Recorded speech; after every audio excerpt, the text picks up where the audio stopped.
Eu sou Miriam Nery e a partir de agora você acompanha o meu, o seu, o nosso programa Sei Pensar a Bahia.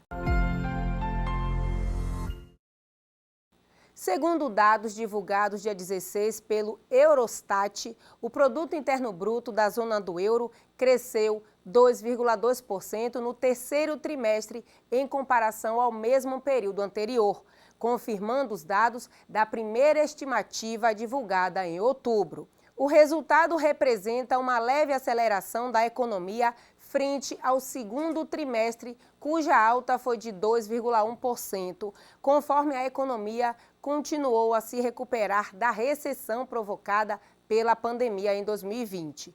Na comparação com o segundo trimestre do ano passado, a alta foi de 3,7% no conjunto das 19 economias que usam a moeda comum europeia. No conjunto dos 27 países da União Europeia, o PIB cresceu 2,1% no terceiro trimestre perante os 3 meses anteriores e avançou 3,9% na comparação com o mesmo período do ano passado.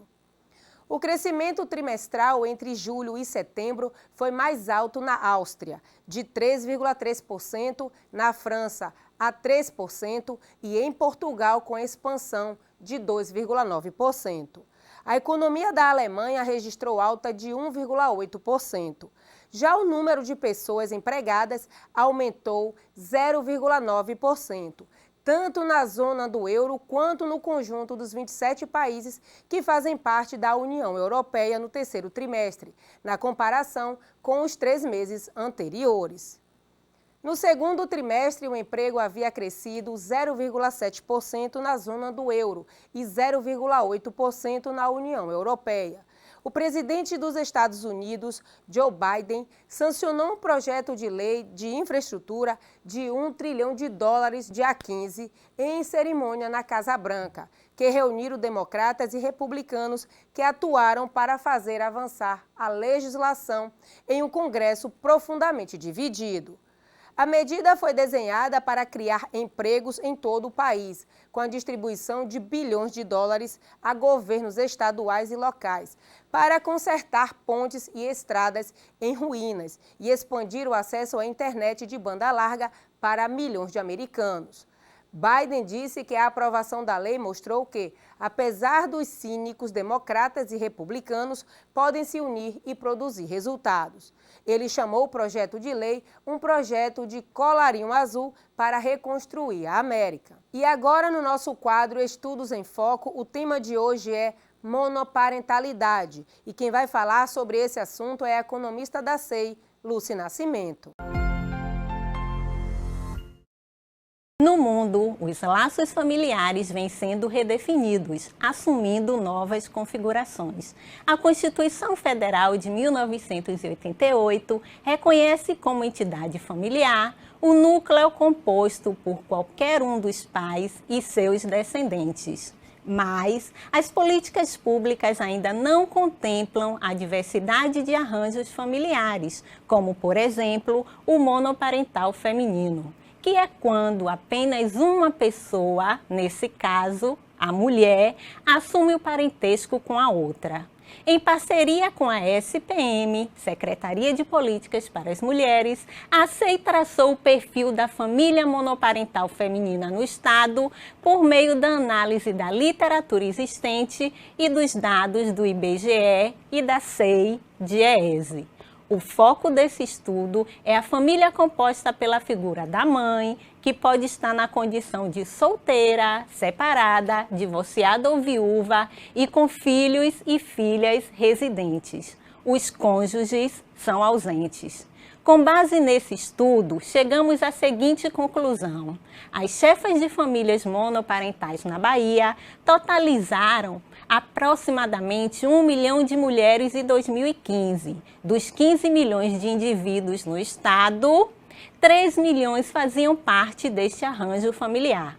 A monoparentalidade feminina é a disposição familiar mais frequente entre as chefas de família, o que correspondia a 44% das composições familiares chefiadas por mulheres.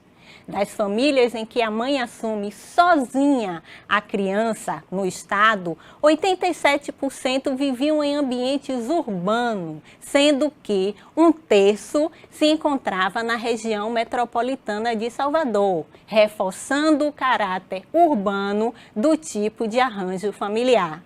As chefas de famílias monoparentais integravam principalmente o grupo etário de 50 anos ou mais e majoritariamente se autodeclararam negras. As desigualdades ficavam ainda mais evidentes na variação da renda. O rendimento médio das chefas monoparentais de 18 a 49 anos era menor do que os das chefias com presença de cônjuge e filhos e apresentou queda no período.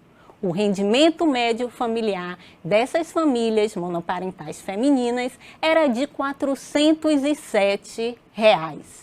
As chefas de famílias monoparentais desenvolvem atividades de cuidado e de sustento nas suas duplas e triplas jornadas diárias. Este estudo abre caminho para as novas investigações e pode ajudar na construção de políticas no sentido de diminuir os efeitos das desigualdades para esse grupo populacional do Estado e de seus dependentes. Agora vamos ao quadro Aprendendo com a SEI e o assunto de hoje é o Índice da Dinâmica Econômica Municipal. O IDEM é quem vai explicar para a gente aqui a estatística da SEI, Simone Pereira.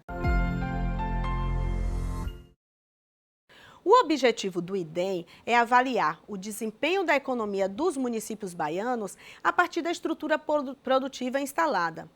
Com a combinação de um conjunto de estatísticas relativas às atividades econômicas desenvolvidas no âmbito dos municípios, tem-se a geração de indicadores, os quais revelam o comportamento dessas atividades num determinado período de tempo. Observando-se os resultados do índice, constatou-se que, 2018, em relação a 2017, a atividade industrial foi a que apresentou o maior destaque entre os municípios, pois obteve as maiores variações motivadas pela inserção das energias renováveis, como a energia eólica e solar. Os 10 municípios selecionados que apresentaram as maiores variações foram Mulungu do Morro, localizado do norte baiano. Esse apresentou maior variação no desempenho em 2018, motivado pela geração de energia eólica. Esse município foi contemplado com a fábrica de torres de aerogeradores. Outros municípios que apresentaram variação positiva nessa atividade foram Morro do Chapéu, Bonito, Centro-Sé e Várzea Nova, que tiveram destaque no Índice da Dinâmica Econômica Municipal. Todos contemplados com um complexo eólico que vem dinamizando o desenvolvimento econômico da região. Os municípios de Correntina e Araci obtiveram maior dinamismo na atividade agropecuária, apresentando destaque na produção agrícola. Correntina nas culturas de soja, milho e algodão, devido às boas condições climáticas que favoreceram a produtividade. O município de Araci na produção de sisal e mandioca. O destaque na variação de desempenho dos municípios de Baixa Grande e Itapitanga, localizados no centro-norte baiano e no litoral sul, respectivamente, ficou por conta da administração pública. E, por fim, o município de Itapebi, localizado no extremo sul da Bahia, que apresentou melhor desempenho econômico municipal por conta da hidrelétrica.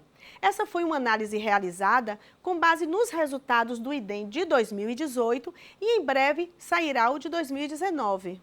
Não saia daí, o Sei Pensar a Bahia volta já já.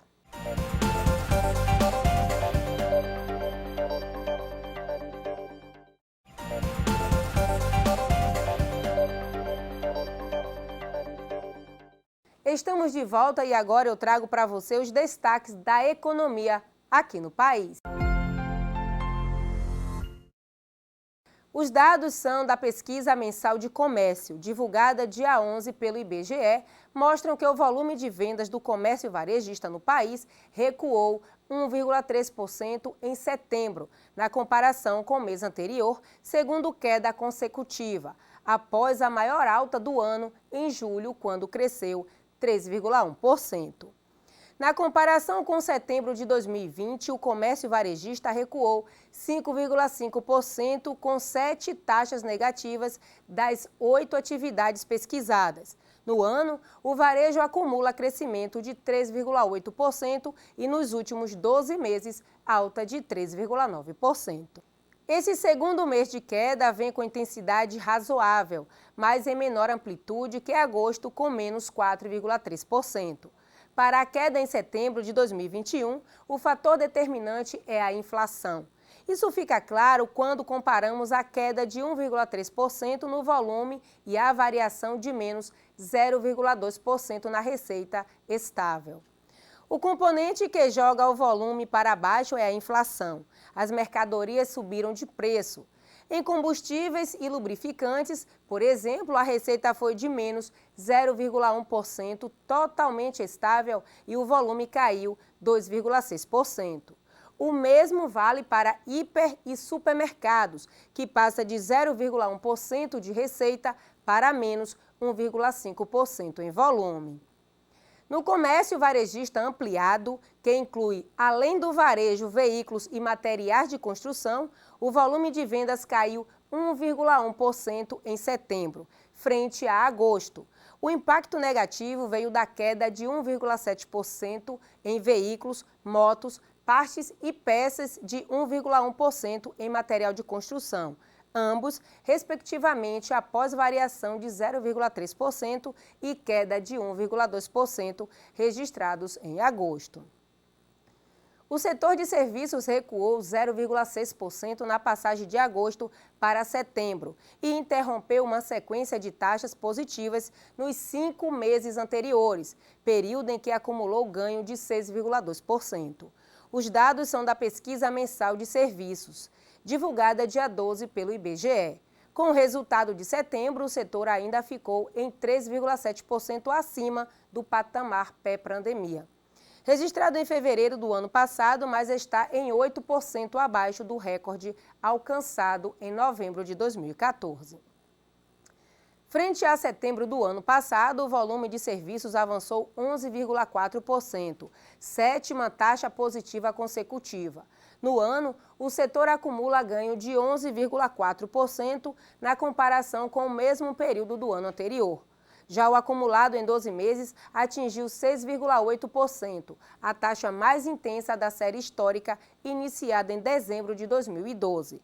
A queda do setor de serviços se deu de maneira relativamente disseminada. Quando observamos por segmentos, as principais pressões negativas vieram, além do transporte aéreo de passageiros, de serviços financeiros auxiliares, investigado dentro de outros serviços, e de telecomunicações, dentro do setor de serviços de informação e comunicação.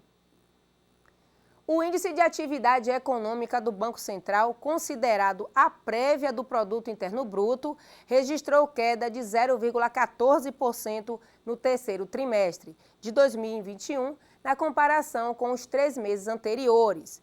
O IBC-BR do Banco Central é um indicador criado para tentar antecipar o resultado do PIB, mas os números oficiais serão divulgados pelo IBGE. E no Giro pelo Interior dessa semana, vamos falar sobre a 11ª Semana de Economia. O encontro foi promovido pelo Departamento de Ciências Econômicas da Universidade Estadual de Santa Cruz, em parceria com a SEI. O objetivo do evento foi debater temas como as tendências mundiais, impactos socioeconômicos e os desafios ao desenvolvimento. Nesta 11ª edição da Semana de Economia Aplicada, a palestra de abertura foi proferida pelo diretor de estudos da SEI, Edgar Porto, que trouxe como tema para debate os impactos socioeconômicos e os desafios para o desenvolvimento da Bahia. Nós temos hoje um processo de dinamismo da economia, de tal ordem e também dos movimentos sociais, das questões políticas, de uma série de avanços tecnológicos que nos faz ter que sempre estar revendo essas tendências, revendo sempre, não é? Com menor tempo do que aqueles tempos antigos, de 15, 20 anos atrás. Outro ponto que Porto reforça é em relação à produção de grãos aqui na Bahia, principalmente nesse período de pandemia. Como é o caso da produção crescente de grãos no centro-oeste brasileiro, que tocou a Bahia na sua região oeste.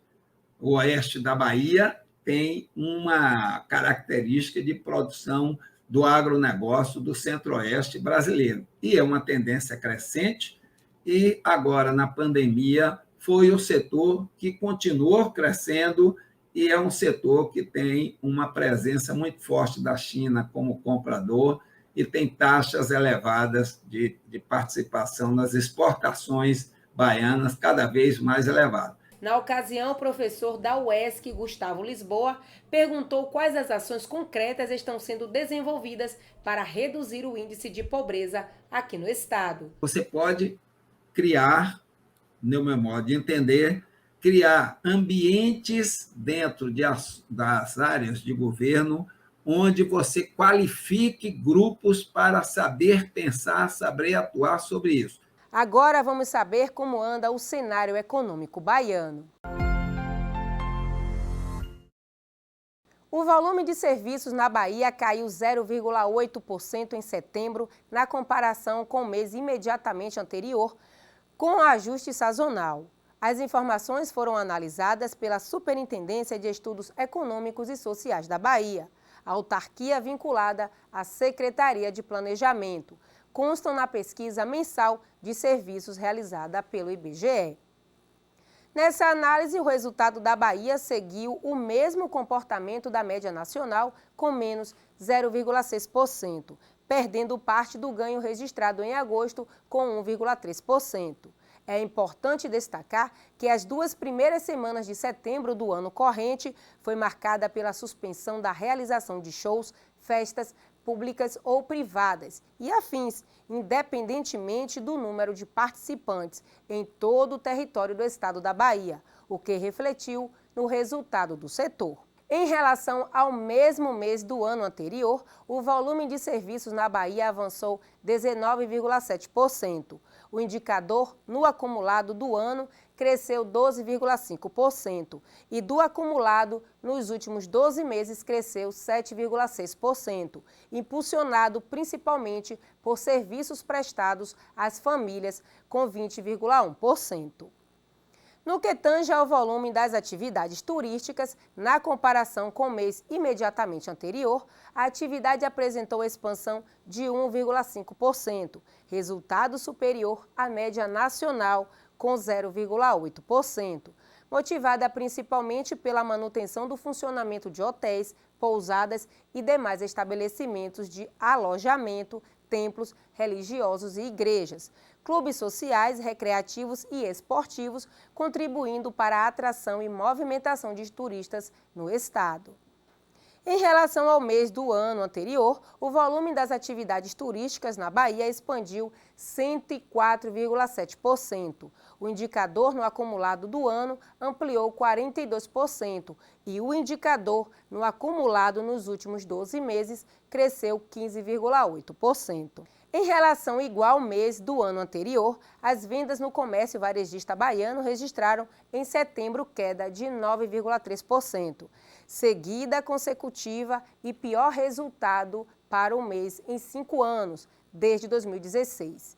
Enquanto no país o recuo foi de 5,5% em relação à mesma análise. No acumulado do ano, a Bahia e o Brasil registraram taxas positivas de 5,2% e de 3,8%, respectivamente. O comércio varejista ampliado, que inclui o varejo restrito e mais as atividades de veículos, motos, partes e peças e de material de construção, apresentou estabilidade nas vendas em relação a igual mês ano anterior. Esse comportamento resultou no acumulado dos últimos 12 meses, variação de 7,7%. O 10º levantamento sistemático da produção agrícola realizado pelo Instituto Brasileiro de Geografia e Estatística e sistematizado pela Superintendência de Estudos Econômicos e Sociais da Bahia, relativo a outubro deste ano, estimou a produção de cereais, oleaginosas e leguminosas na Bahia em 10,42 milhões de toneladas em 2021, o que representa um crescimento de 3,5% na comparação com a safra de 2020, que foi o melhor resultado da série histórica do levantamento. Em relação ao levantamento do mês anterior, o resultado apresentou uma redução de 0,4 ponto percentual. Destaque positivo para a lavoura da soja, cuja produção deverá alcançar sua máxima histórica. Por outro lado, as demais lavouras dos principais grãos registraram níveis inferiores de produção na comparação com a safra anterior, em razão de fatores climáticos, assim como fatores de mercado e sazonais. As áreas plantadas e colhidas ficaram ambas estimadas em 3,2 milhões de hectares, o que corresponde, nas projeções do IBGE, a uma expansão de 2,6% na comparação interanual. Dessa forma, a produtividade média estimada para a safra de grãos no estado foi de 3,25 toneladas em 3,25 hectares, o que representa alta de 0,9% na comparação em 2020. Dados publicados pelo Instituto Brasileiro de Mineração mostraram que o setor de mineração na Bahia teve faturamento de 2,6 bilhões de reais no terceiro trimestre deste ano. O relatório mostra que houve um crescimento de 59% em relação ao mesmo período do ano passado, quando os números não ultrapassam os 1,7 bilhão de reais. Isso coloca a Bahia no rol de estados que mais cresceram durante esse período, ficando atrás apenas de Minas Gerais e Pará. No estado, o aumento do faturamento até outubro foi de 34% em comparação a todo o ano passado.